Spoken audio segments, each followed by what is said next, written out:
Hi, welcome back to Module 4 of Straight Line Persuasion.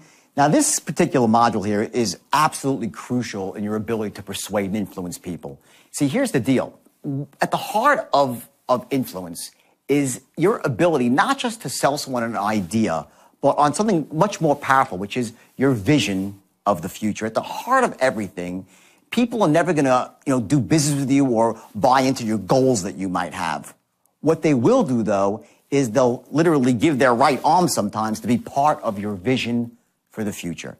See, all human beings are thirsty for a vision, but very few people actually have a compelling one. They get caught up in the muck and mire of setting goals that usually don't inspire them and aren't really stretching their abilities.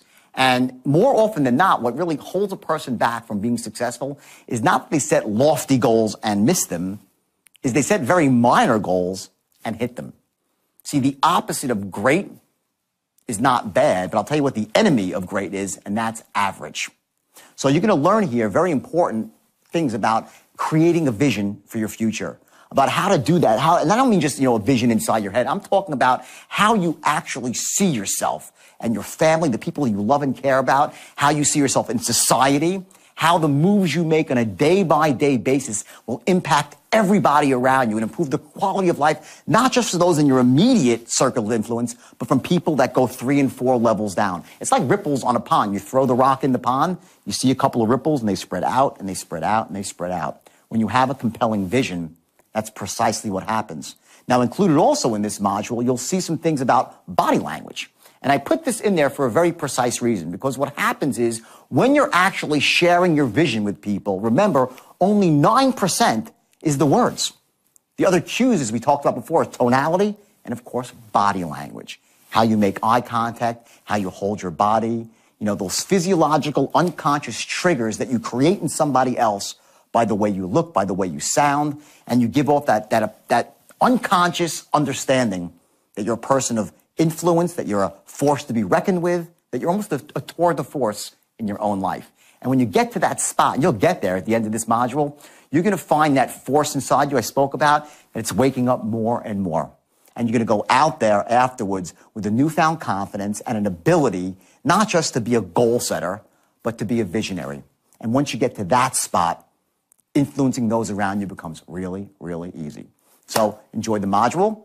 Take notes in your action book, and remember that what you're doing right now is going to translate into the real world, not in a minor way, but a major way.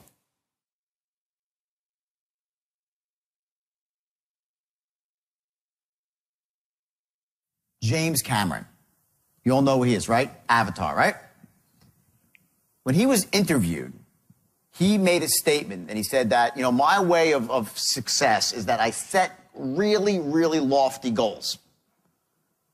So if I fall a bit short, I'm still doing okay. Makes sense, right? But here's the thing. James Cameron is not a goal setter, so to speak. He's a visionary. There's a huge difference. The biggest difference I see with people that really succeed in life are the ones that have something that beyond the goal. It's their vision for the future. There's an entirely different level of commitment when you're a visionary. So when you're a visionary and you can get excited about something and really get your thoughts out across to somebody else, how much do you think he had to raise to get Avatar done? First, he put in about $200 million of his own money. $200 million of his own money. Then he had to go out and raise like $900 million more. You can't raise money like that. I don't care if you're James Cameron or anybody, unless, A, you are creating a vision for somebody. It can't just be like, I want you to invest in Avatar because it's going to be a great movie. There's a different level above that where you describe the way things look, what they're going to make people feel like, what it's going to sound like, an entirely new world. He created a new world.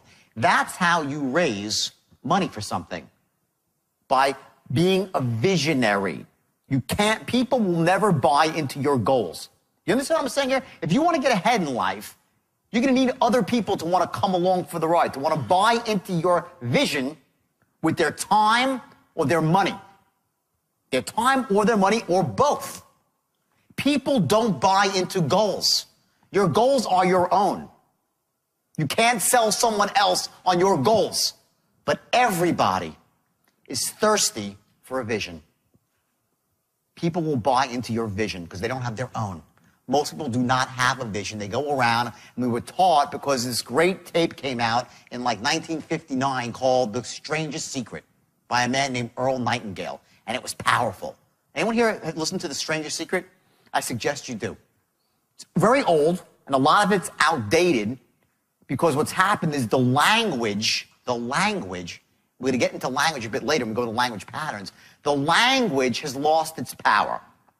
What The Strangest Secret really talks about is setting goals. And that you are what you think about. You become what you think about. And by setting a goal, you're essentially activating your conscious mind to focus on a certain outcome. Because of that, you will take actions to move in the direction of that outcome. Does that make sense? Yes or yes? Okay, so what happens is you set your goals and you move towards them, right? The problem is that 40 years ago, it's almost 50 years ago now, we become a society where the word goal is like a buzzword for failure. I'm goal-oriented. What the hell does that mean? Everybody and their grandma has a goal. And they're mostly full of crap. Goals are discarded. I set a goal, I discard it. I set a goal, I discard it. I'm going to tell you to set goals. But what I want you to do, what I implore you to do, is you have to have something on top of your goal, which is your vision for the future. And that goes far beyond what your goals are. You're going to have goals that are stepping stones along the way. That's all your goals are. Your vision is where you live. It's what you must have. The least powerful word, the most disempowering word in the English language is this. This is the word of losers. You ready for it? I'm going to give it to you.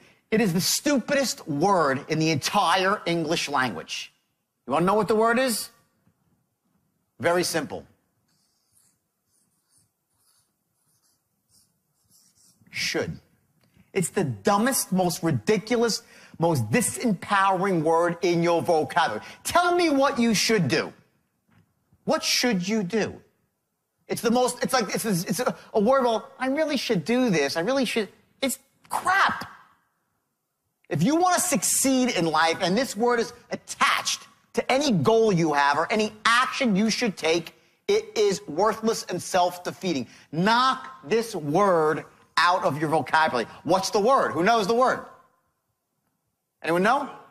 Will or must. I will, I must. Those are words that will allow you to move forward in the face of fear, in the face of seemingly insurmountable obstacles. Will and must. The point is this. The words that you say to yourself every single day are what dictates your actions.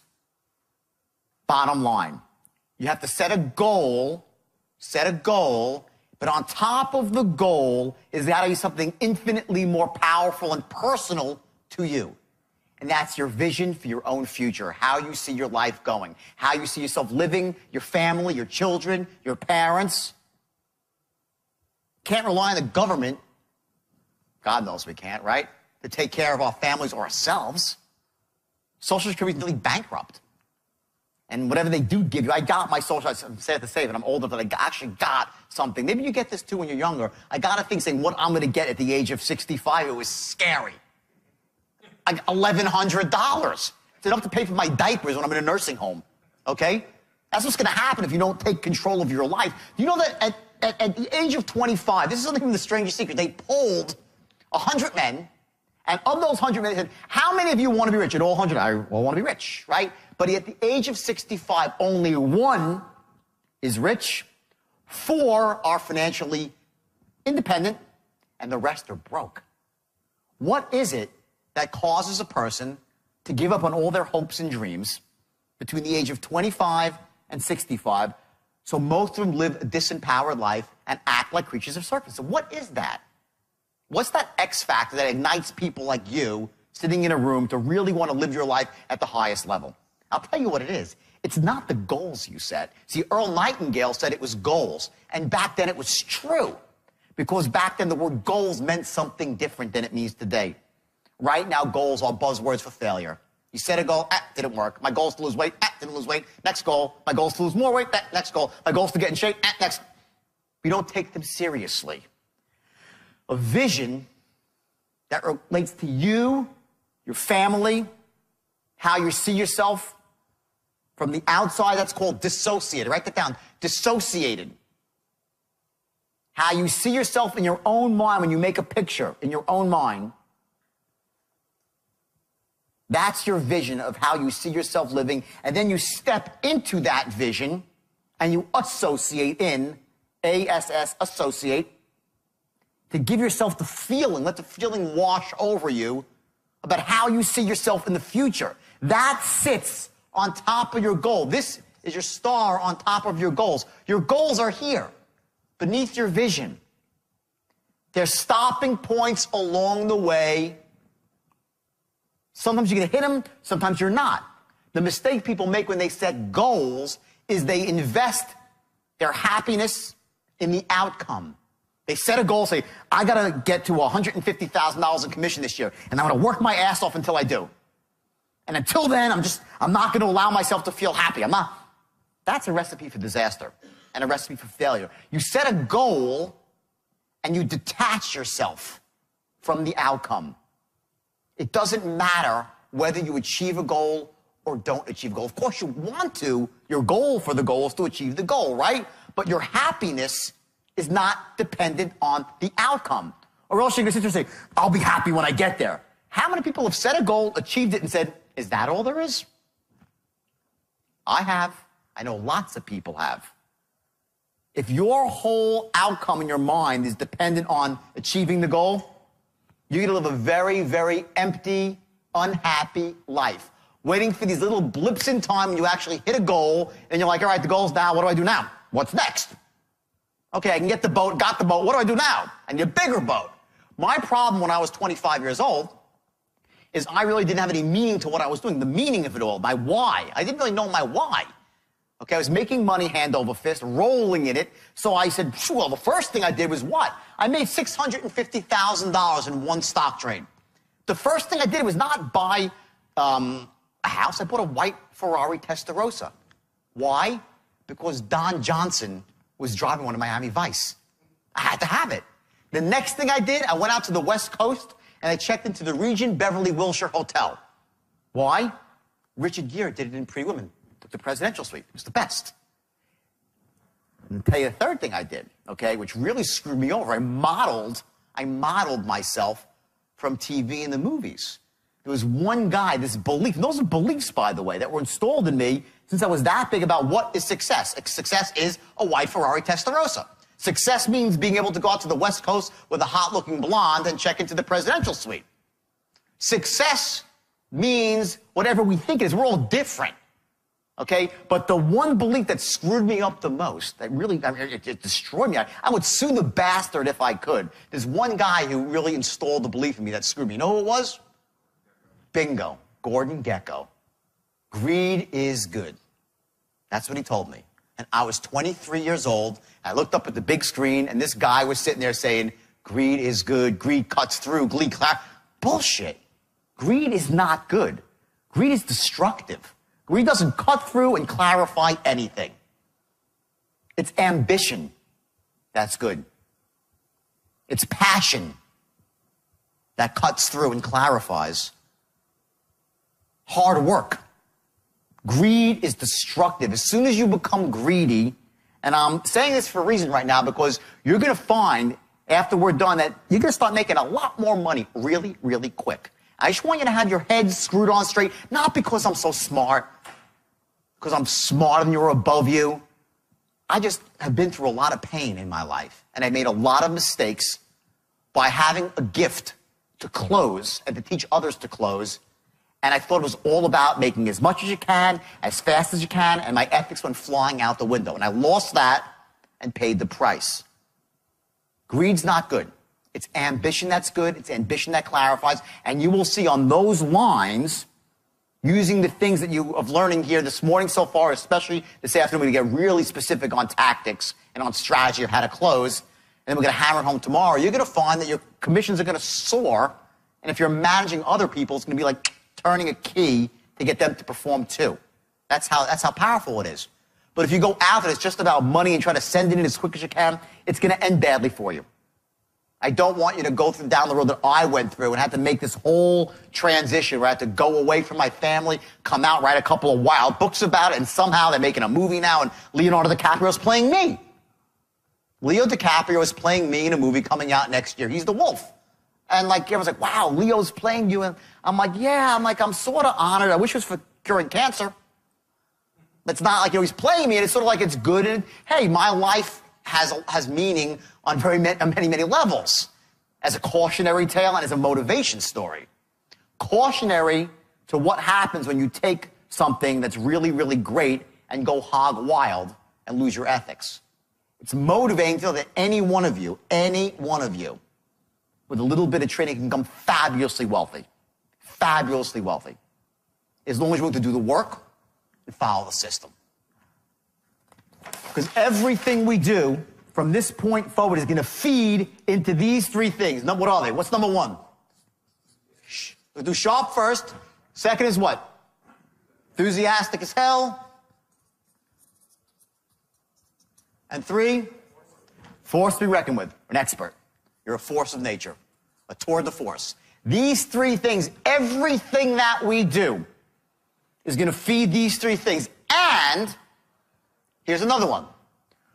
We're going to have to make the following cases. Write this down. This is the key to selling. These three things have to be accomplished before you can close anybody. Number one, they have to love your product. Write that down. They have to, number one, love your product.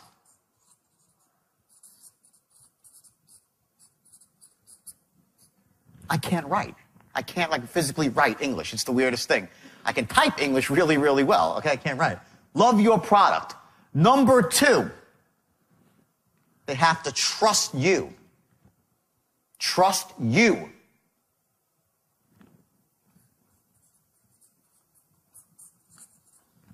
And number three, they have to trust your company.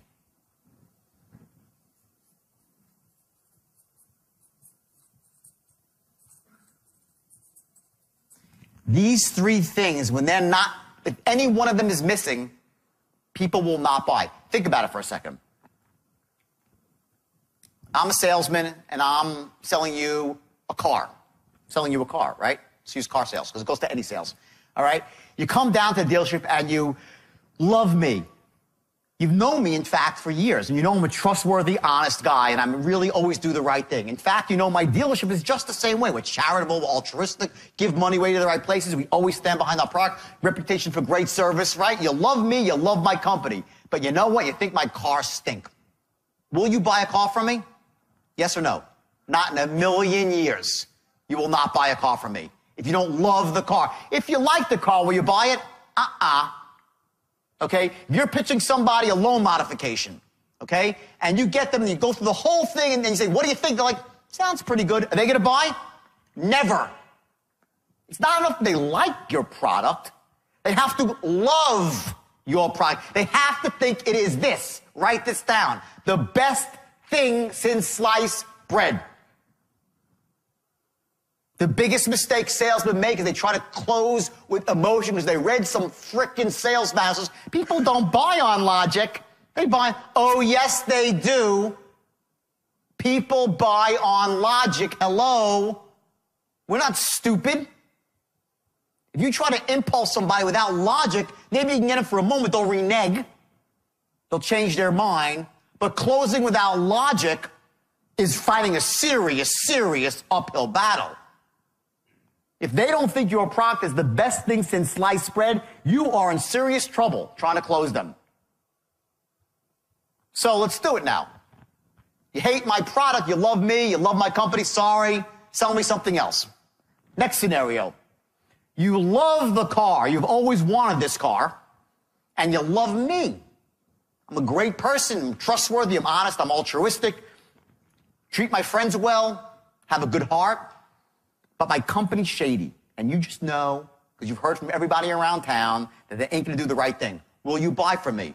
You'll say, can you go work in another company? Yes or yes, right? They still won't buy. Likewise, You're a consumer. You walk into a dealership, and I had this very experience less than 90 days ago. I walked into a Porsche dealership, and I just had a bug up my ass. I wanted to buy the Porsche Panamera. I wanted this car. I was going to buy this car. It's a four-door Porsche, $105,000, and it's gorgeous. I was going to buy this car. And I walked in, my girlfriend and I, we walked in as like buyer stamped on my forehead. Any salesman worth this would have said, this guy, I said, show me a pen. I would have signed my name. That's how hot I was for the car. So I go in there, and this bastard wouldn't sell me a car. I couldn't get the guy to sell me a car. He had every excuse from, he had to run the numbers, he had to do this, he had to go to the bathroom. He wouldn't sell. I never was so out of rapport with a salesman in my life. He spoke slowly, I speak quickly. He didn't enter my world where I was. He's asking me all these questions. I pulled up in a beautiful brand new BMW 750. I'm qualified. You get it? I'm wearing a nice watch. I'm qualified. Okay? I walked out. I said, I can't believe this guy wouldn't sell me a car. He wanted to. He didn't know how to. Okay? I would, at that point, buy a Porsche from anyone on the planet but him. I don't want to deal with that guy. Okay? He makes me feel like crap. I walked in a positive state, and I walked away in a negative emotional state. Because the state that you're in, does it impact the state of the people around? Yes or no? It does. Your state impacts the state of all those around you. So I walked out of the Porsche dealership, like scratching my head, like, can you believe this guy didn't sell us a Porsche? Now, I never bought the Porsche because the novelty wore off, and boom, I was out of the market. Next place I went to was a Range Rover. They said, let's get a Range Rover instead. Screw the Porsche, right? We go to a Range Rover dealership, okay? I sit down. This guy is a smoothie. He's like 52 years old, smooth car salesman. He blew the sale, too. I was going to buy a Range Rover. I was like, let's get a Range Rover. I walk in there, and we start sitting down. He's, hey, how you doing? All great. Everything's pretty good, right? We start talking, okay? I look at my watch once because I'm in a rush. Did he notice? No.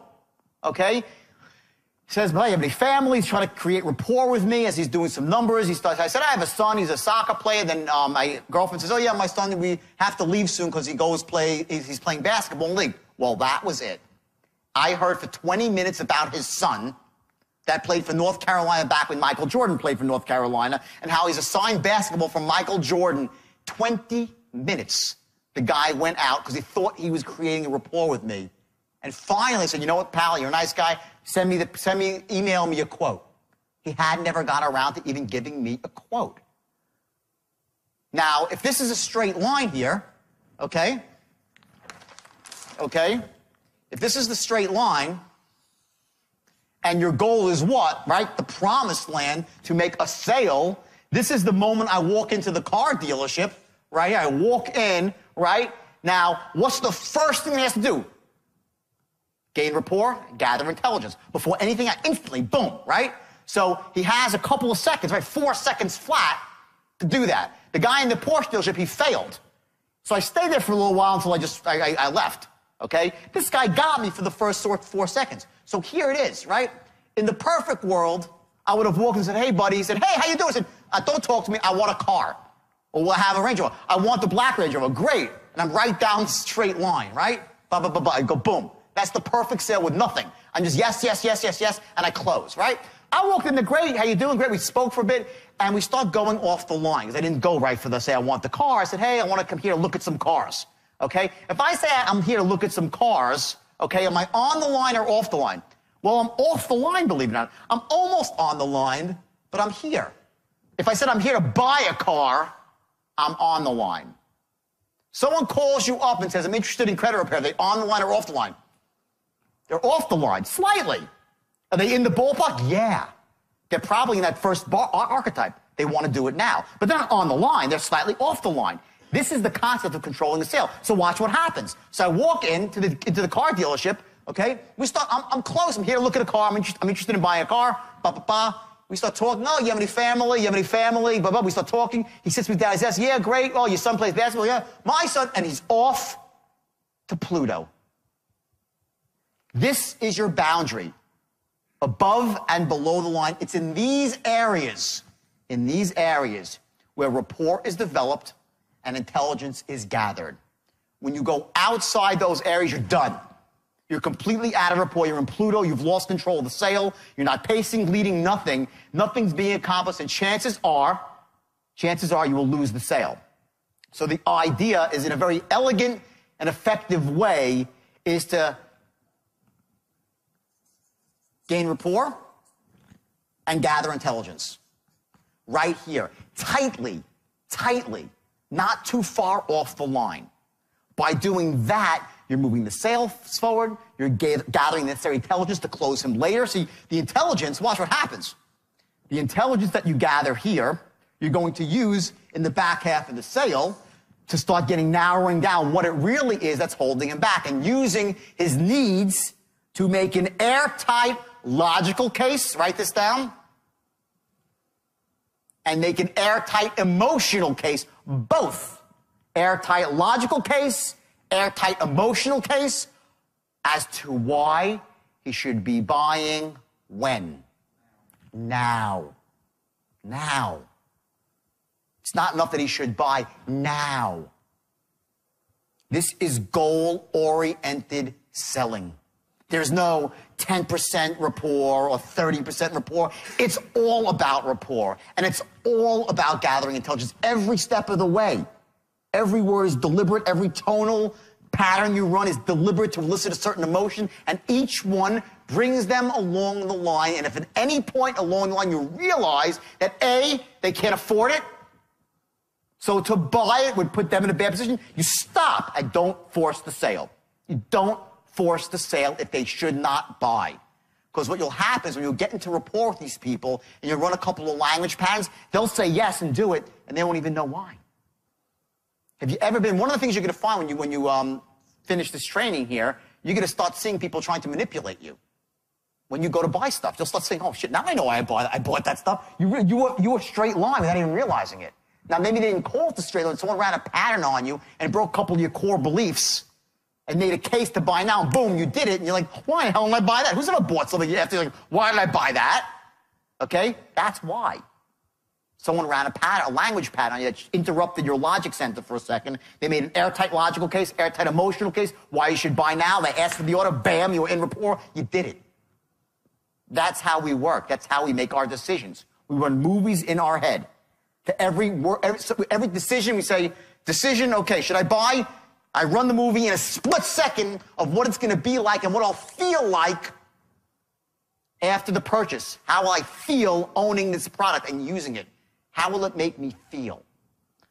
So now if we're going to make a case, an emotional case, why they should buy now, we're going to have to future pace. It's called future pace. What's going to happen after they buy the product?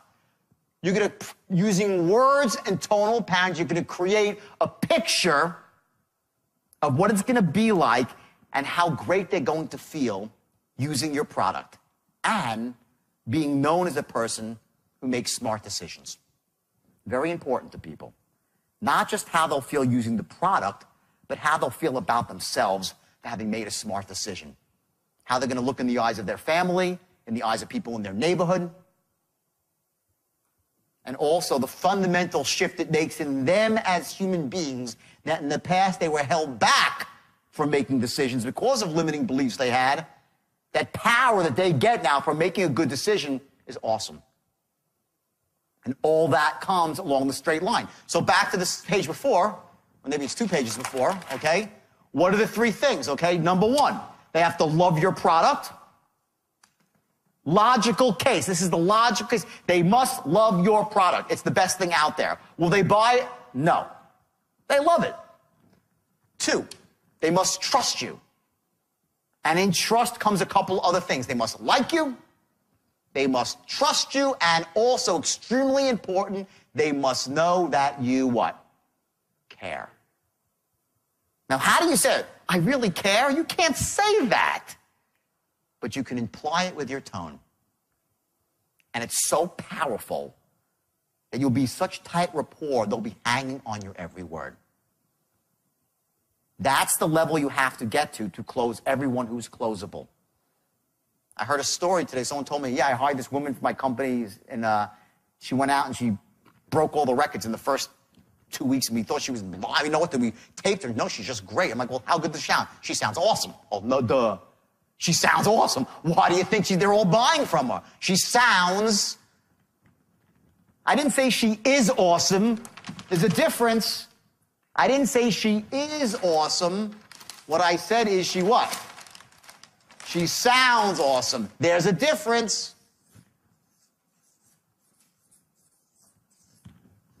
Sounds often, her tone, how the words flow out of her mouth like elegant pearls. They come out of her mouth. I went down to Wall Street. I was the sharpest salesman I had seen. I was 22 and I knew I had a talent to sell. I owned a meat company. I went door to door selling meat and seafood. Knocking on doors, made a fortune. When I was 22, built a company, had 26 trucks on the road. 26 trucks. I came up with an early version of the straight line and was training people that were almost like crack addicts. They were like the worst, the bottom of the barrel, and they became master closers because crack addicts can sell really well when you get them motivated. The problem is when they crash, they disappear with the meat. Now, I was a young kid. I didn't know what I was doing. I thought I was making a fortune. I went out and bought myself a beautiful Porsche. I thought I had it in there. I thought I was a millionaire. I was out of business like that. Like overnight, like all of a sudden, where'd the money go? Yeah, anyone who's in business knows this early. When you first go into business, I know Michael knows it very well. Okay, you make all these mistakes. So you think you don't realize about cash flow and receivables, and you grow on credit, and you make all these mistakes that new business owners make. I made them all. I was out of business. So I heard about some guy who was making like $1 million a year as a stockbroker, and he was not that sharp. I was like, wait a second. If this guy can make $1 million, I can make $100 million. Well, I was right. And I went down to Wall Street, and the first day I walked into a Wall Street boardroom, boom, I was blown away. The mighty roar of the boardroom, I was just absolutely blown away. And they sat me next to a guy named Mark Hanna. And the guy was so smooth. His voice was as smooth as silk. And I learned something that instant I sat down next to him. I heard him pitch on the phone, and it didn't matter what he said. He was ripping people's eyeballs out, which I do not suggest you do. He was ripping their eyeballs out. And this was a big firm. It was hard selling, hard. It was basically, I was notorious for saying either they buy or they die. I'm not proud of that I said that. And unfortunately, it was on the front page of Forbes magazine. So that wasn't good for my image, okay? But I did say that in a moment of insanity. Either they buy or they die. Rip their throats out. Not good stuff. But that's what I had seen in this brokerage firm, LF Rothschild, and it's also what I heard Gordon Gekko say. Rip their throats out and suck their skulls, right? I was influenced by what I'd seen, and I was off course. My point is this. He was ripping people's eyeballs out, and he sounded like he was apologizing at the same time. I was like, what? I never heard that before, because I was a hard-selling street salesman. I'm like, what? And I listened, and I'm like, Jesus Christ, this guy's got the most unbelievable tone I've ever heard. He'd be like, sir, let me say this. And I'm like, I'm like, wow. He'd say, sir, I want to be an asset. He had this way of really, and he'd say, pick up 10,000. And the people were like, okay, Mark, I want to be an asset to you and your family. His tonality had this sort of like this velvety smoothness that he'd be like apologizing you for asking for your money. You're sending it in, you love the guy, and he lost everyone millions. Okay? And I was like, Jesus, I said, there really is something to this tonality. And I added tonality to my arsenal. I never really had focused in on it before. I had focused in more on structure. And I added tonality to the mix of it all. Later on, I opened up my own company. About a year and a half later, after the market crashed shortly thereafter, and I had an opportunity to open up my own firm, and I did it. And in the beginning, I didn't really have the straight line. I didn't have the straight line. But I knew all this stuff, and it was kind of in my own brain floating around, but without a system. See, it comes down to a system, okay? And without a system, you can never rise to the highest level. You need a system. I had all this great information, all the stuff I'm teaching you about, loving the product, I knew all that. I knew about tonality, too. I knew about limiting buying lists. I even knew that. I had it all there, but it wasn't a system. So what happens is when you don't have a system, I could teach someone, and if they have talent, they take to it.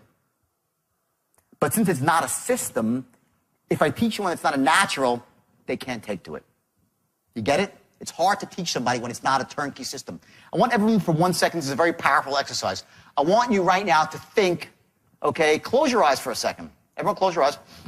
I want you to think of the best restaurant that you've ever been to or you've thought about going to. Close your eyes, really get into this, insert yourself into this dream. the best restaurant in the world with such food that you love, an ambiance that's fabulous. It could be anywhere in the world. It could be French food. Imagine the smell, if it's French food or Italian food, the smell of roasted garlic. A beautiful candlelit room with someone that you love and you care about, enjoying the greatest day, maybe your anniversary or Valentine's Day, or someone that you love their birthday. And think of that restaurant, and think of the name of that restaurant. And I want you to think about the sign, on a sign. Put the name of that restaurant on a sign. And now open your eyes. Raise your hand if you thought of McDonald's. No, not a soul thought of McDonald's, right? One guy in the back, there's my man, thought of McDonald's, okay. Okay, McDonald's is the most successful restaurant in the world. The food stinks compared to what you're thinking about, like Le Cirque. It's good fast food. The ambiance, it's clean, but is it beautiful? No. Why did no one think of McDonald's? Why are they the most successful? Because their system for running the restaurant is so simple that a 16-year-old kid can do it. A 16-year-old kid can run a McDonald's, and it's mostly 16-year-olds that run it. When you have a turnkey system that's so effective and so foolproof that anyone can step into it with a little bit of training, take to it, that's a winner. When I turned the straight line philosophy, it was called the straight line method in the beginning, I turned it into a system. Everybody, and I mean everybody, succeeded. Men, women, even people with accents. Oh, that's the one tough thing to overcome. If somebody has a thick accent, very difficult, especially on the phone. But that aside, anyone could succeed with it. And I had people that were 17 years old. I had one kid I told you was 18, making, his biggest year, he made $7 million. $7 million. He was I think he got a GED from high school. And he was working in a pool. He was a great pool player. He worked in a pool. He was hustling people playing pool. I had a kid named Bobby Koch who worked with me. He was an Irish kid. He had a big, beefy head, this kid. Big, giant eyeballs, right? And this kid was as dumb as a box of rocks.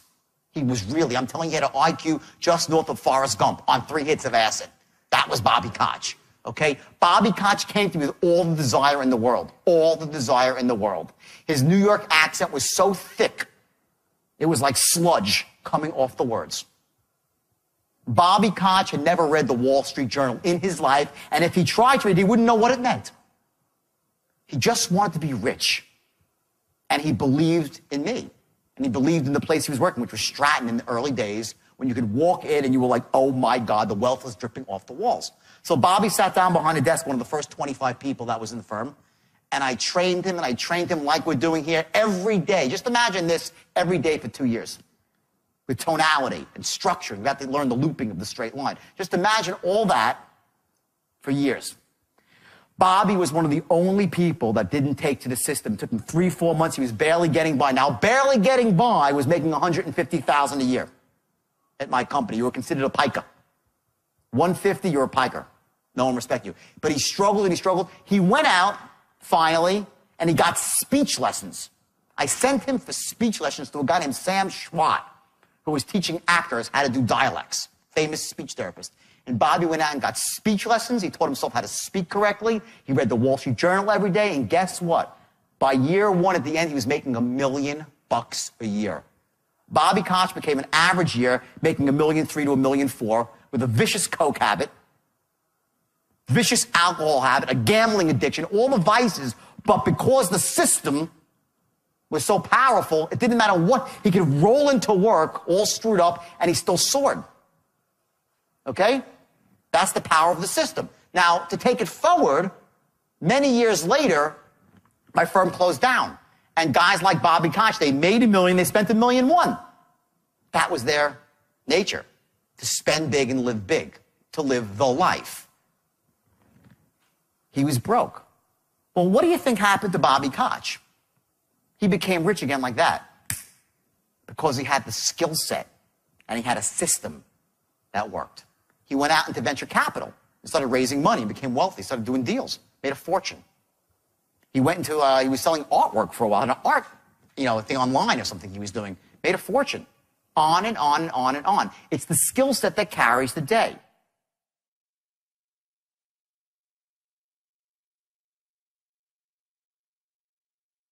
So now we talk about tonality, right? Let's talk about the other element of this, okay? And the other element of this is body language.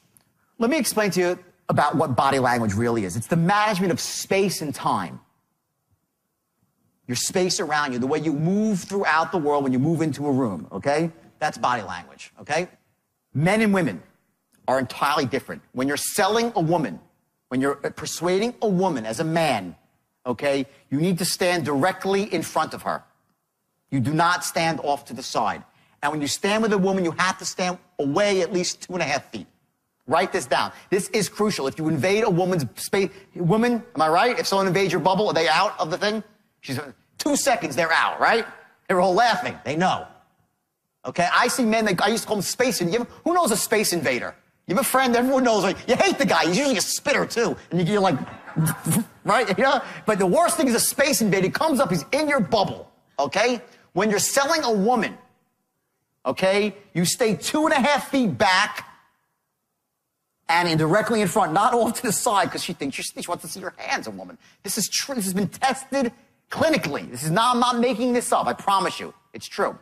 For men, okay, a man on a man, you never stand directly in front of a man and face a man. You stand off to the side. Do not confront a man head on. It's adversarial. Okay, if you're trying to persuade a man, okay, you stand off at an angle. Men always meet at angles. Okay? It's uncomfortable for a man to be face to face with another man. Okay? Number 3, for men, okay, things like pinky rings. Very bad. It's been proven that if a salesman puts on a pinky ring, the level drops of closes drops dramatically. Goatees.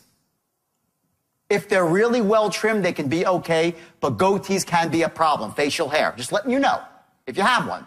Okay? Got one right there. He sells on the phone, right? I'm just telling you, sometimes goatee, if you're face to face, can be perceived as adversarial in some way, okay? Whatever, okay? Next, handshakes. Making a handshake. The way you shake someone's hand says an awful lot about who you are.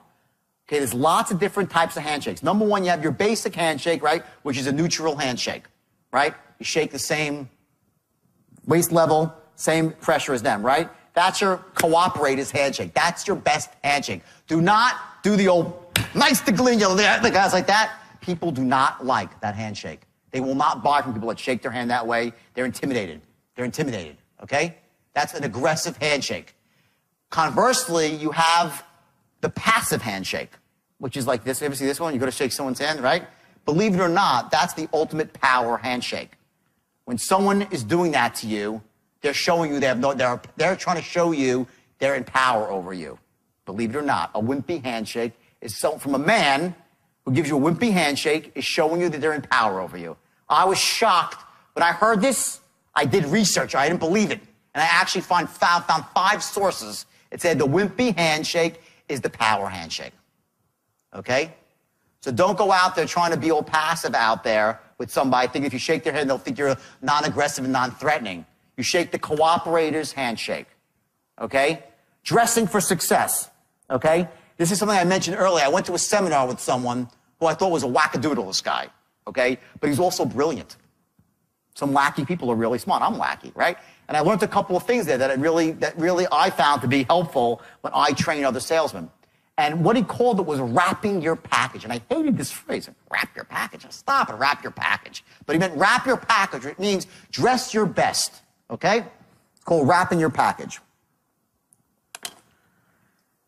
Certain colors. Right now, I am not dressed to close because I'm not trying to close you. This is a training exercise. I'm here to train you. I'm comfortable. I'm casual. I have short sleeves on, okay? In fact, I'm going to take it off. I wore short sleeves because to me it's about comfortability, okay? If I was trying to sell you something, okay, stand up. This man, stand up. Seriously. He went to the same seminar. This is how you dress to close. Suit, slight pink color, all matching. That's a closer's outfit. Now, I know we're not here to close. I want you to understand. Thanks a lot. Thanks. I want you to understand that when you dress that way, what are you doing? What do you say? What did you address here? Let's go backwards for a second. when someone wears a suit like that, what is he saying? Authority figure. How you dress creates a level of whether you're here or here. I don't like wearing suits. I just don't. I'm a jeans and sneakers kind of guy. But I know this.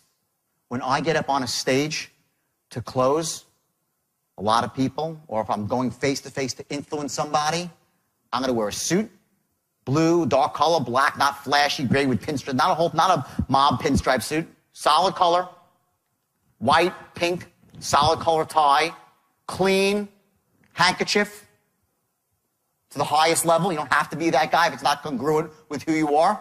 Don't do it. I'm just telling you, I want you to give you every bit of tools for your arsenal of what really, this stuff works. I hate to say it because I don't like it, but it works. And, you know, I have two philosophies. You know, would you want to look foolish sometime and be rich, or look cool and be poor? I choose rich, right? You say words the way they should be said with tonality, even if it feels a bit goofy to you, because you make money like that. As long as it's not anathema to your existence, okay? You know, you need to be congruent with who you are as a human being. I'm not saying that, because if you're not that, it won't work. You'll come off as disingenuous and it won't work. But to a point, you got to find out what represents the best you and dress that way. You dress for success. It's a very simple rule. You dress for success. Don't dress for failure. It doesn't take that long to put yourself together in the morning. It really doesn't.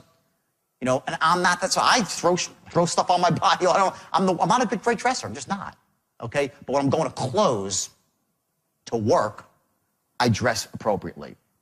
Now, there are some people, and this man who I trained with was one of them. He said, I disagree. I'm just giving you both, I want to give you both sides of the coin so you know. He's like, I dress like that in a suit and tie every second of the day, even when I'm not working. He stays in character his entire life, and he's a character, all right. He stays in character, okay? When he's out for dinner with his wife, he's got his suit and hanky on.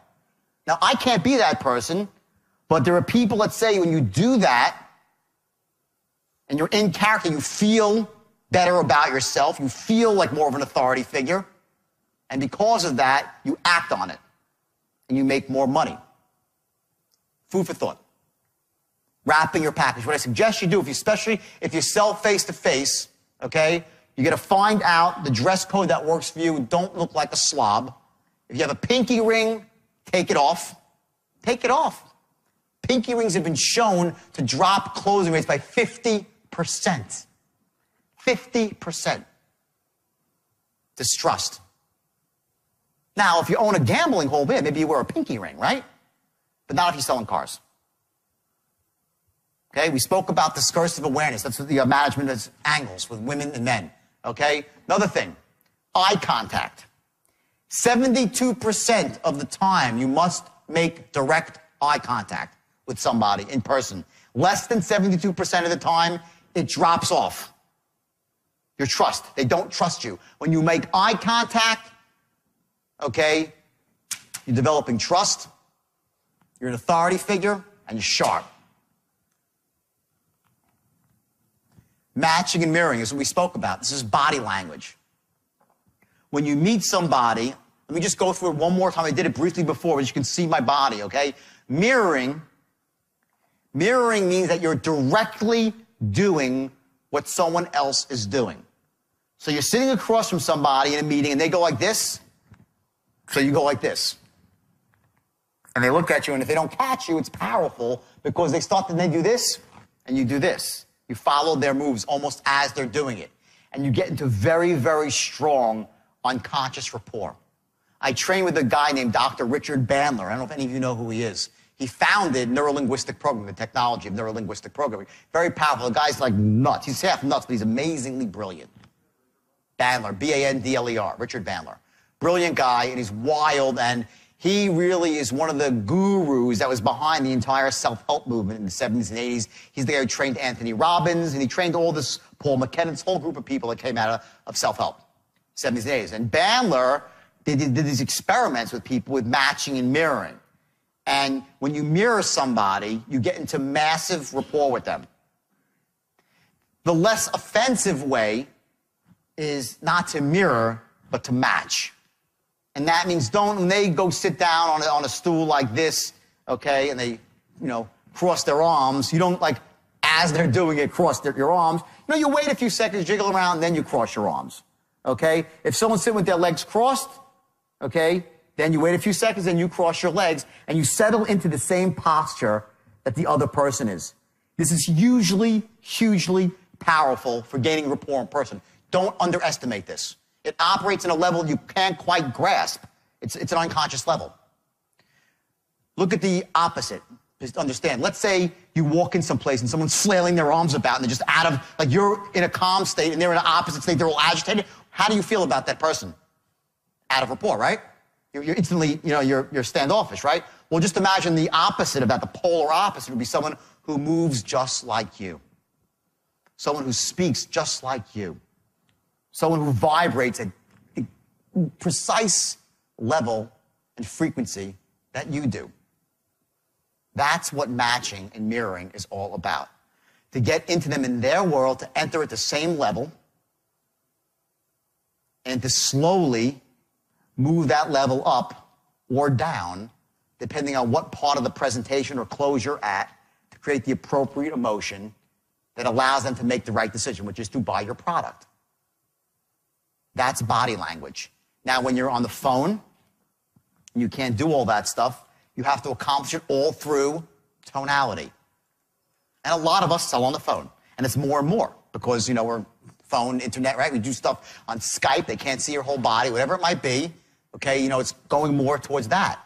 So remember that in the absence of physical communication, 9% is going to be your words and 91% is going to be your tone. Make sense to everybody? Yes or yes? Good? Okay. Sort of create your own personal vision quest to actually go from the point where you watch something on a DVD and actually internalize it and make it real in your own life. I want you to write it down. I don't want you just to think about it or even visualize it. I want you to feel it. I want you to smell it. I want you to taste it. I want you to be able to touch it. I want this to become so powerful to you that it's going to help you really take that why that we spoke about earlier and make it real in your own life. Now, also important here is to take actions in the real world. You've made some notes in your workbook, your action book, and I want you now to take action specifically. Write down that vision, spend at least 15 minutes clarifying the vision, and once you have this vision written down, I want you to share it with someone else, someone that supports you, someone that you can trust. You go through these modules one by one. You're doing a great job so far, but stick with it. Each one's a building block. It's specifically designed, one on top of the other, to cumulatively get you to a point where you'll be unconsciously confident at straight line persuasion. And when you're there, watch out. The world will be your oyster.